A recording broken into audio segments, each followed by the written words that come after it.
Hi, I'm John DeVore. Welcome to the channel. Today's a rant-ish rant. It's a rant light. It seems like for the past month or so, Spotify has been in the zeitgeist of the high-end audio industry. It first kind of bubbled up for me in December. One of my friends, John Darko, who has an excellent channel and website and is a very popular hi-fi reviewer and personality.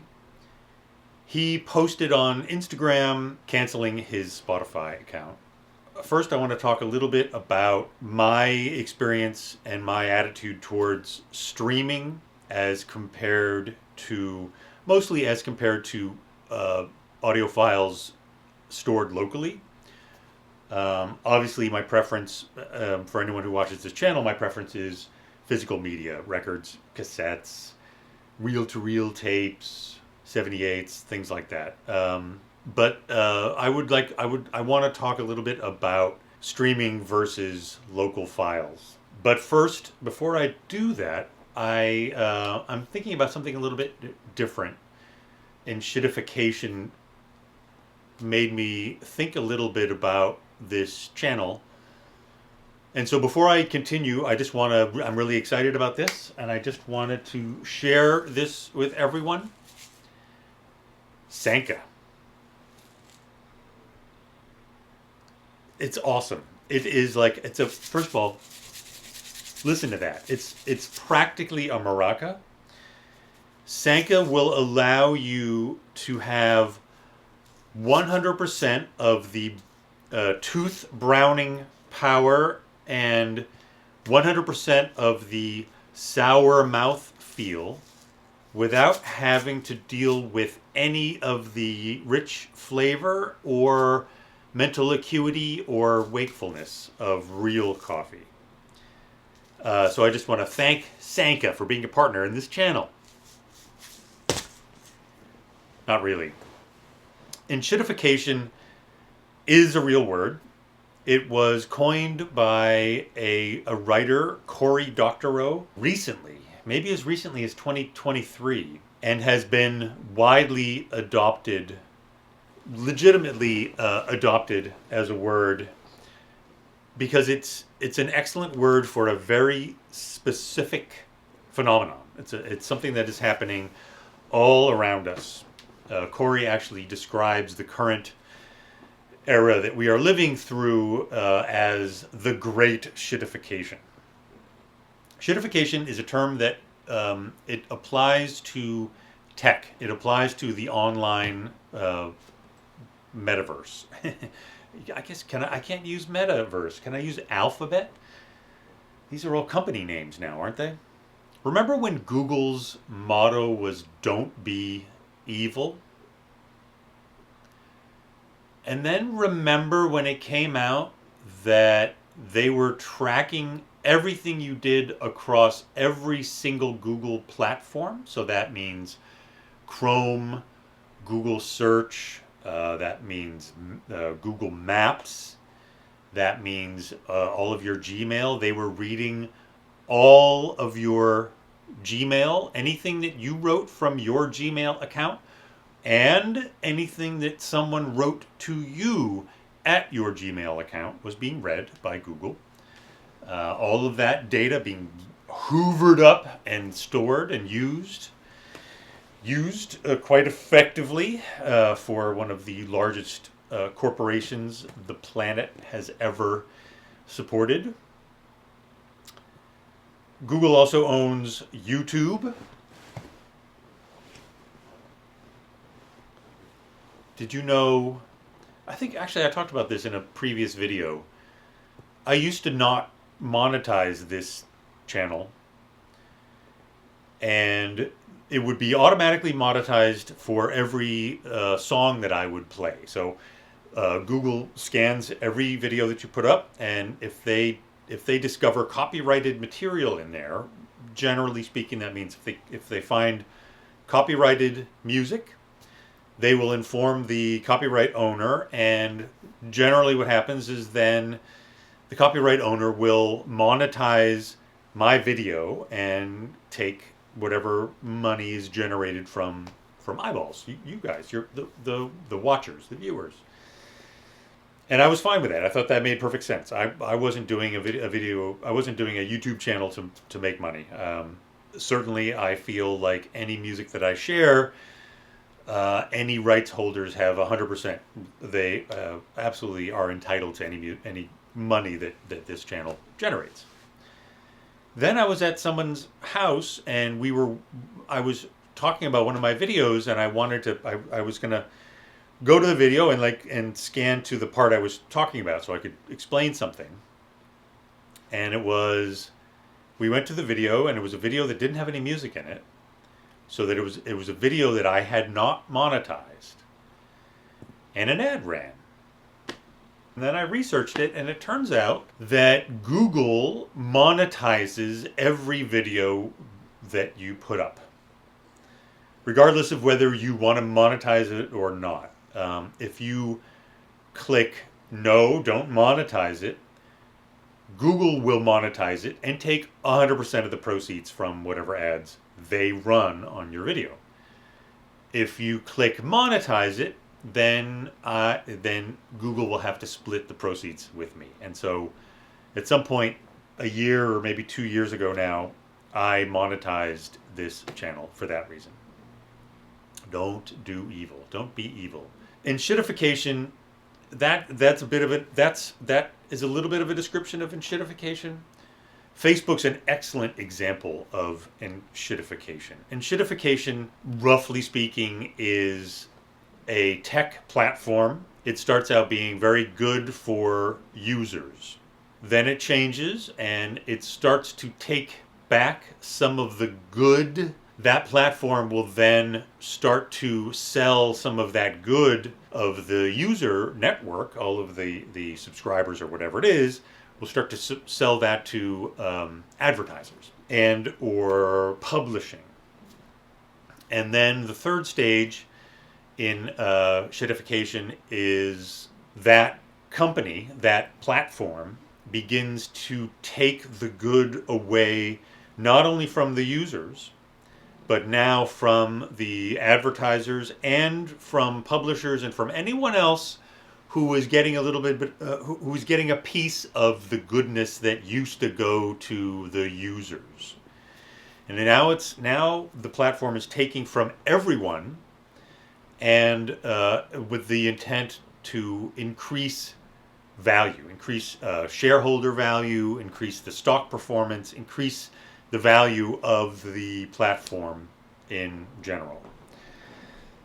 And the uncontrolled end to something like that is collapse and extinction, because obviously the end users, so this pyramid scheme, the end users are the bottom. They are by far the largest proportion. They are the biggest part of it. And when the user experience becomes too shitty, that user base will leave the platform, and the platform will collapse because there won't be anything left.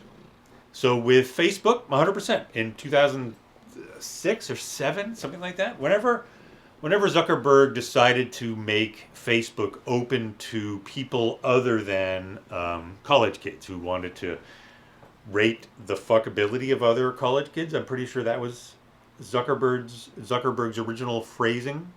So whether it was 2007, 2008, whenever Facebook became open to everyone, they essentially they presented themselves in contrast to MySpace at the time.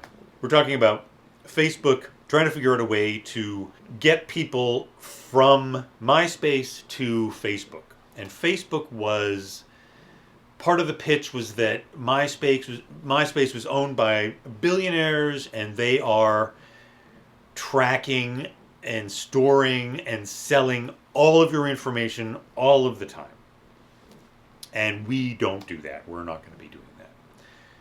And gradually, over years, Facebook's user base started to increase, and MySpace began to collapse, and now MySpace is mostly a sort of a husk, a ghost zombie site. Maybe there's probably still a ton of music posted on MySpace. But anyway, Facebook wins this platform battle with MySpace and grows and grows and grows. And then at some point, Facebook says to advertisers, remember when we told our users that we don't sell their information? Well, that's not exactly true. We've been tracking them this whole time, and we have fantastic data on all of our users. And because of our platform style, we can pretty much guarantee that as an advertiser, it will be a real human being who is viewing your ad for just this amount of money. And so all of the sudden, the Facebook users notice that their news feed is no longer made up 100% of just the people that they're interested in following, their friends or maybe celebrities that they've clicked follow or whatever it is. Now all of a sudden their news feed starts to have advertising in it.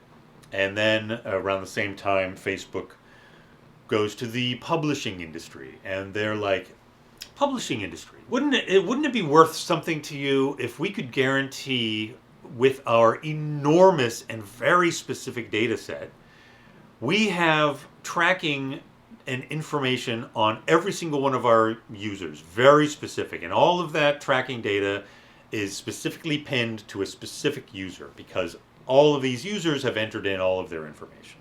Wouldn't you love to have access to some of that? So, Mr. and Mrs. Publisher, why don't you start putting links with a nice little a synopsis or a paragraph of what you are, what you want that viewer to check out, and a link to your site. New York Times, Newsweek, music reviews, Pitchfork, whatever it is. These they started to sell to publishers.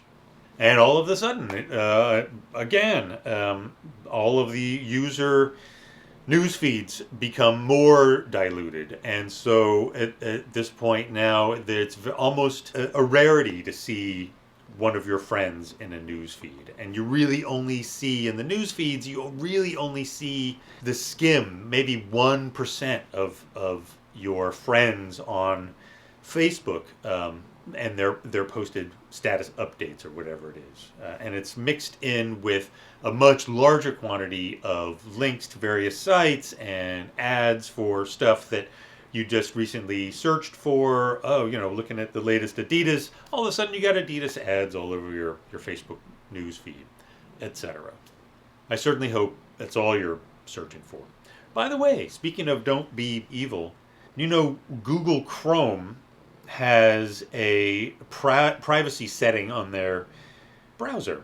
Google Chrome is a web browser. I believe it's the most popular web browser on Earth. And they have a mode called incognito. And incognito tells us that you can browse without any browser history being stored on your computer. And that is correct.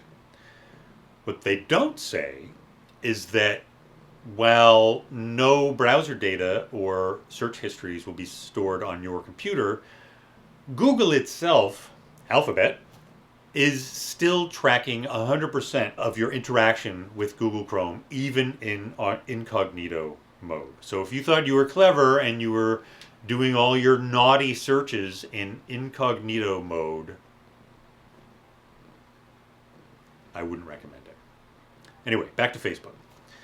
Stage 3 of enshittification with regards to Facebook.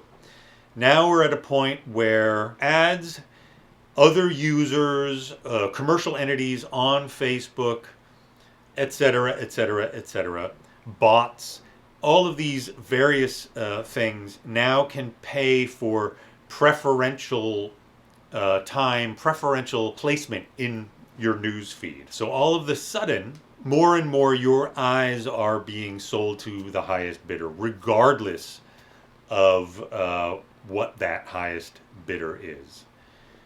So maybe the ads will go from being Adidas sneakers to something fucking weird like, what the hell is a tactical hoodie anyway? I've never searched for a tactical hoodie. But then it gets worse.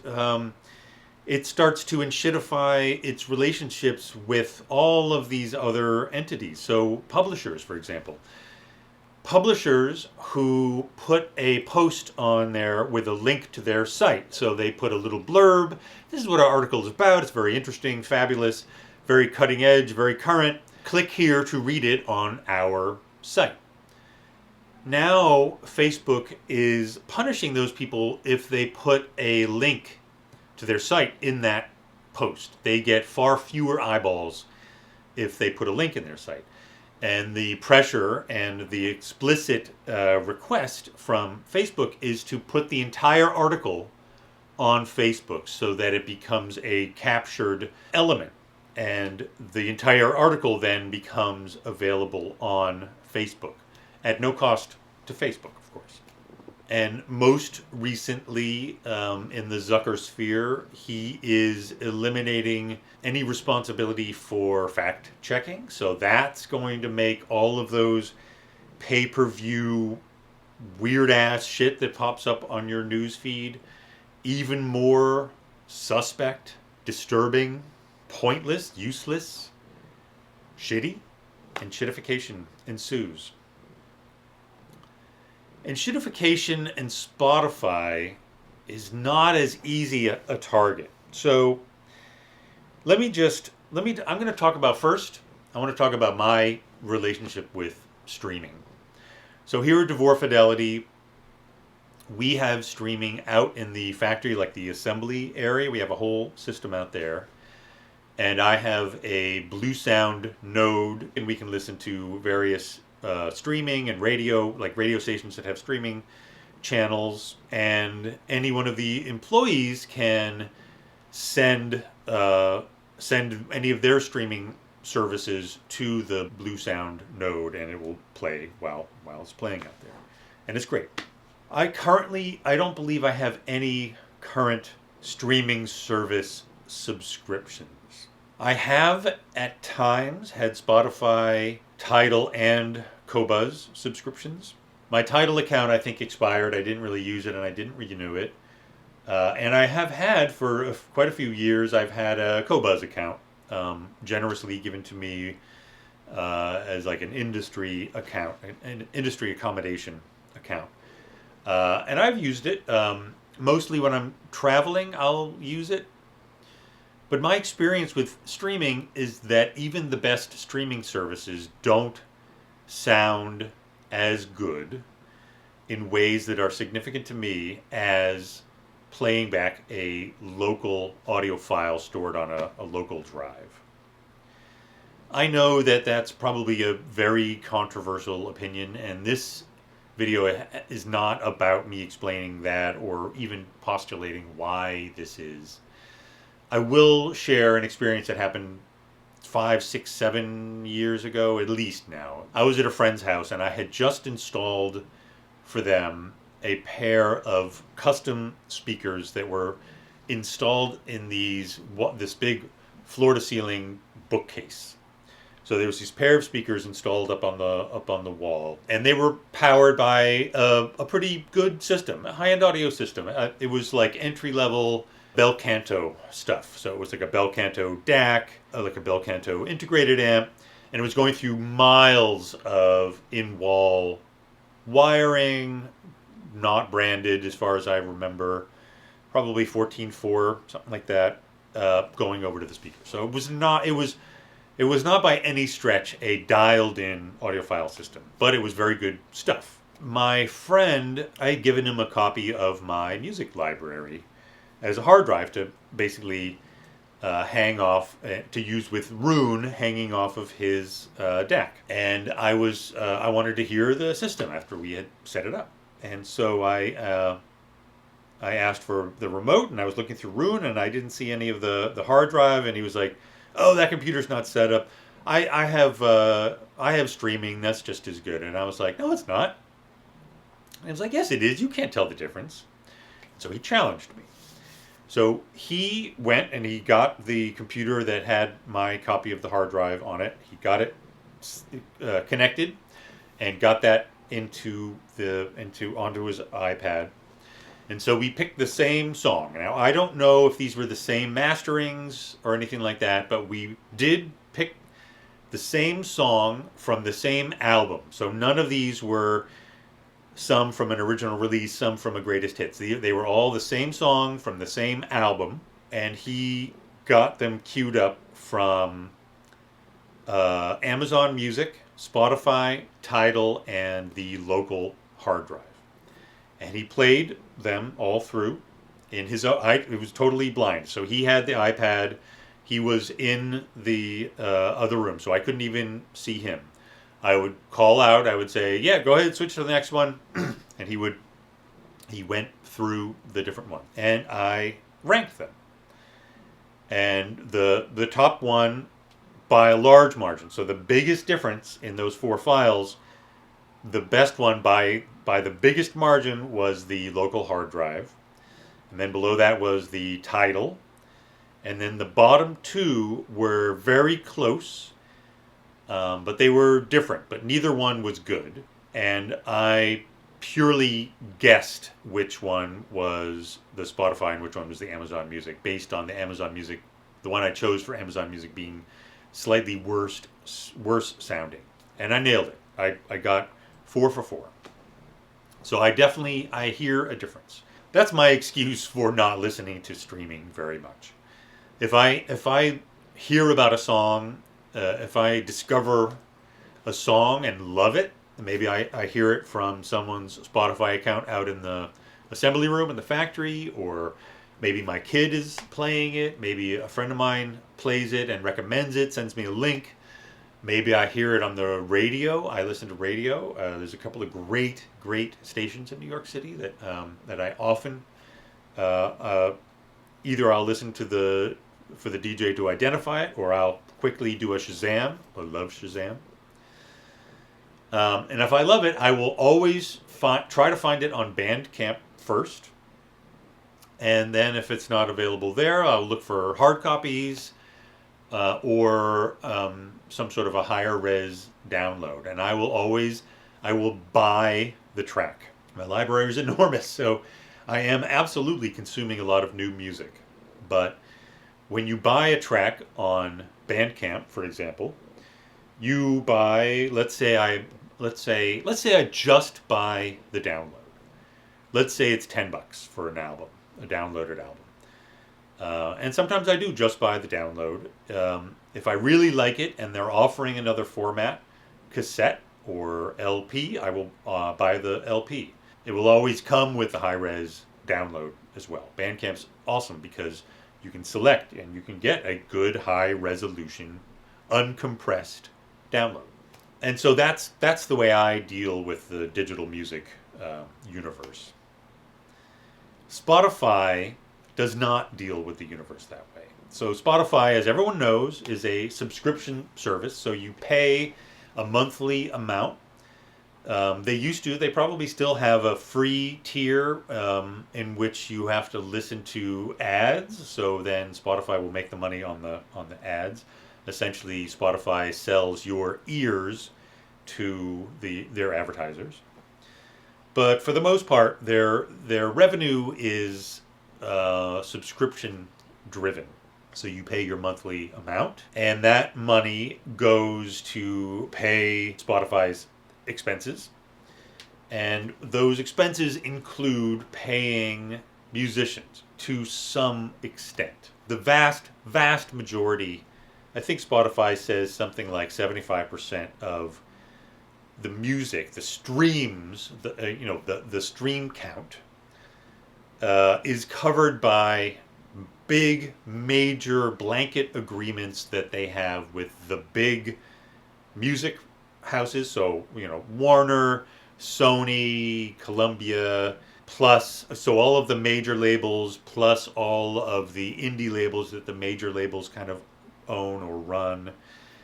And then there are other sort of like bundling companies, and they essentially, these bundling companies will deal with a lot of indie labels, smaller labels, and so these bundling companies negotiate for the smaller indie labels, or even for individual artists.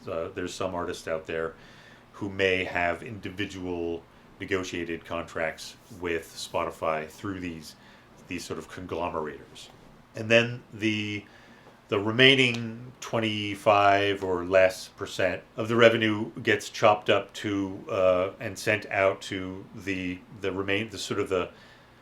stragglers, the people who have sort of negotiated independently, or the true independent record companies that don't negotiate through these bundlers, things like that. So one song streamed will generate an average payout to the artist, to the rights holder. It'll generate an average payout of 0.003 cents. So it generates 3/1000ths of a penny income each stream. So one of the things that people have mentioned is that, well, the world has moved from a consumer, from a buying a hard copy and owning the material, to a subscription based economy, music economy. And there's a lot of advantages to this. There's huge advantages to the customers. So the customers have access to millions and millions, whatever it is, 80 million tracks? I don't even know. It's millions and millions and millions of tracks of music available all across the world. Users have access to more tracks than they would ever have in a hard copy library of CDs, or even a downloaded 50 terabyte library of downloads. Just more. And it only costs them whatever it is, $15, $25 a month. I don't even know how much. I apologize. I don't know how much it costs to have access to this enormous quantity of music. And so these people say, well, instead of going out and buying a CD for $12, you pay your $12 and you have a month worth of streaming 80 million tracks. And that's an amazing deal for the customer. So to put that into perspective, so let's say music lover A loves this band, new album comes out from that band. This guy goes to Bandcamp, finds the album, buys it for $12.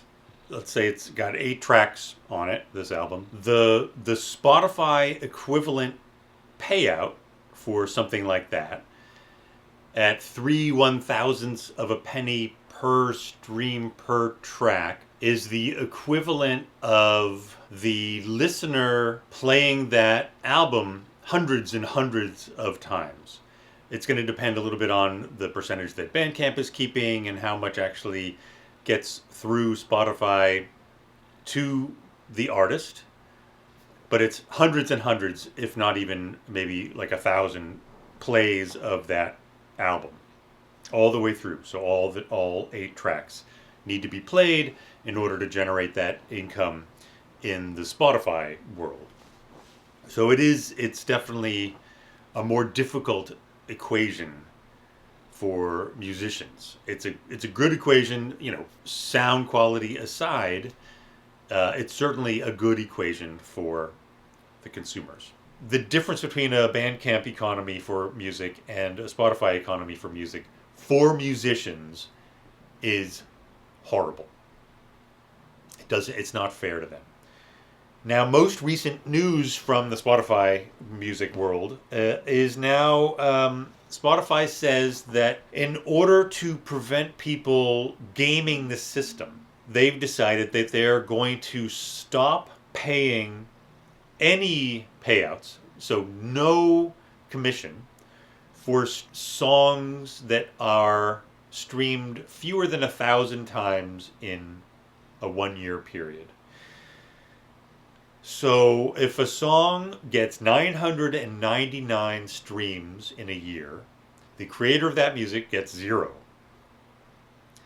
And then in the next year, if it gets streamed another 999 times, it's another year of zero pay for that artist. And this is going to cover millions and millions, again, millions of tracks that artists are going to get paid zero for, that are streamed millions of times. I mean, if we have millions of tracks that can be played up to 999 times each, that is millions and millions and millions of potential streams that Spotify is now getting for free. Right there, they just told everyone that they don't have to pay anything for those streams. So that's tough. I don't know that Spotify is being shittified.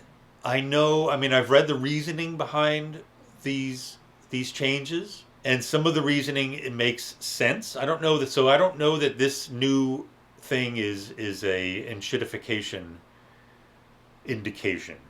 They are trying to cut back on bots and these kind of bot farms generating useless music and then playing them back to themselves just to generate a stream of income. Apparently also Spotify is going to require some undisclosed number of individual different users to be streaming these tracks as well. Again, to try to get rid of this sort of AI bot loop that is a potential income source for nefarious actors. I'm never going to use Spotify myself because it sounds like shit. And I cannot abide by a company that decides that 3/1000ths of a penny is perfectly fine to pay for music. Spotify is at the bottom of the barrel. Every time I see those listings, Apple Music pays quite a bit more. I think almost 100th of a penny, if I remember correctly. And the better streaming services, this is Tidal and Qobuz, pay significantly more. There are significantly fewer zeros after the decimal point in their penny fractions that they're paying out. So if you are going to stream, those services absolutely are better. They are less evil in all senses there. There is, however, a way that Spotify is actively enshittifying its product. So Spotify now has such a stranglehold on the industry. It is such a dominant factor in the music playback industry that they have gotten to a position where they are able to enshittify their product without worrying about losing their customers. And what's happening is these pay-to-play, essentially payola from a different era. Payola was radio stations accepting bribes under the table for giving songs priority to their DJs, making sure that certain songs got played more than other songs for cash. Payola was declared illegal. It is illegal. But payola in tech is not illegal. Payola in tech is monetizing. Payola in tech is what happens when an advertiser pays more to have their ad put in front of more eyeballs. Payola in Spotify's case, it means that there are companies who are paying to have their songs played more often in the random mix world of Spotify. It is these companies are paying to have their songs appear more often in Spotify playlists. So Spotify has all of these playlists that they will curate, or algorithms curate them, or they have superstar DJs curate them. Whatever it is, these playlists are also subject to this payola scheme. But what is also happening is that Spotify, in order to keep people listening all of the time, ideally Spotify would want 100% of the population to be listening to Spotify 100% of the time, right? At that point, there's no room for growth. That is, I would say, would be maybe their ultimate goal. But they want their listeners, they want all of their subscriber base, the ones that they have currently, they want them to be listening as many hours of the day as possible. Having their ears available for these people, the pay to play people, maybe the advertising people, the more ear hours they have per person, the more potential revenue they can get. The more streams they get, the more they can claim, the more they can charge for ads. The more they can charge for flagship playlists they can present to potential buyers. They can present, we have this many ears for this many hours on this playlist. So one of the things is they're tailoring their playlists to make sure that people don't leave the playlists. So they're tailoring the music put on these playlists, and or they are tailoring their next recommended suggestion. So let's say I pick a record to play on Spotify, and when that record is done, Spotify is then going to start choosing tracks to play that it thinks that I'm going to want to listen to, I'm going to want to hear. And they're going to choose tracks specifically that they think I am not going to turn off. They don't want me to turn off Spotify. So what's happening is this sort of homogenizing the recommendations that the Spotify algorithms are going to make. They're going to predict what you're least likely to turn off. They're not going to predict like a DJ, like WFMU. Those DJs are putting on music that they're psyched about. And a lot of that music is going to be irritating. But maybe by the second verse, if you haven't turned off the radio, maybe by the second verse you're like, wow, this record is actually kind of awesome. A lot of records that I've heard and that I love, I had a bad first experience with. Some of them are just too aggressive, and I'm not in the mood for it, but on second listening, they are absolutely a legitimately awesome track, etc. Algorithmic Spotify is never going to do that. They are always going to make the choice of lowest resistance and of least likelihood of alienation. And so gradually over time, all of those algorithmically selected tracks played back for anyone are going to be more and more homogeneous and more unchallenging. And that's an inevitability of that sort of algorithmic business model. And that is an example of shittification. Another shittification that is happening with Spotify is that it is now putting AI generated music that costs them this amount.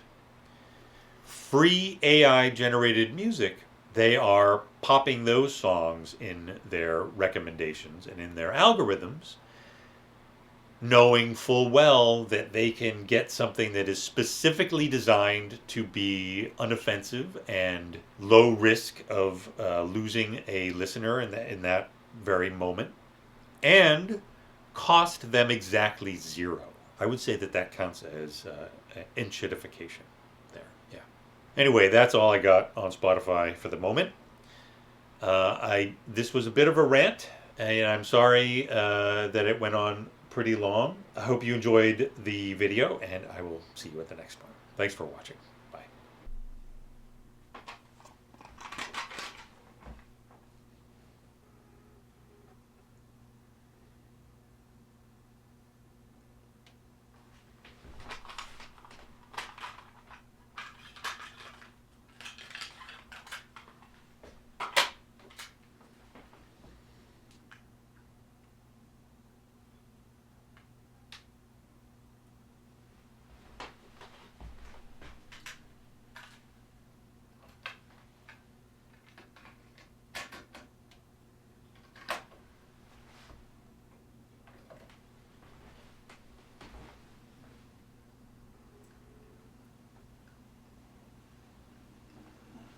Two, three, four.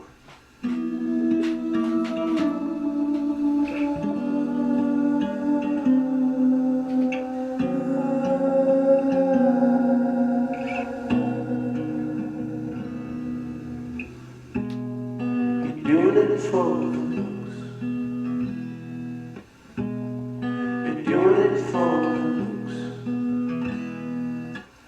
watch you in the coffee shop, reading a book, but you're doing it for the looks. You're doing it for the laughs. You're doing it for the laughs. Saw you with all my friends, spending all your cash, but you're doing it for the laughs. Oh, why you so tricky? You weren't always this way, my love. Oh, why you so clever? You're not the same anymore, my love.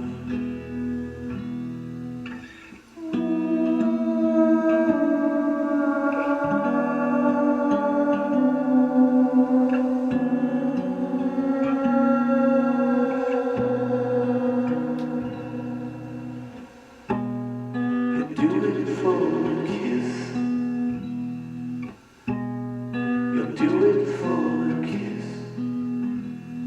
You run around the church, talking all the chicks, but you do it for a kiss. Oh, you do it for a smile. You do it for a smile. I'm not so sure what's so wrong with this. You do it for a smile. Oh, why you so tricky? You aren't always this way, my love. Oh, why you so clever? You're not the same anymore, my love. Oh, why you so tricky? You weren't always this way, my love. Oh, why you so clever?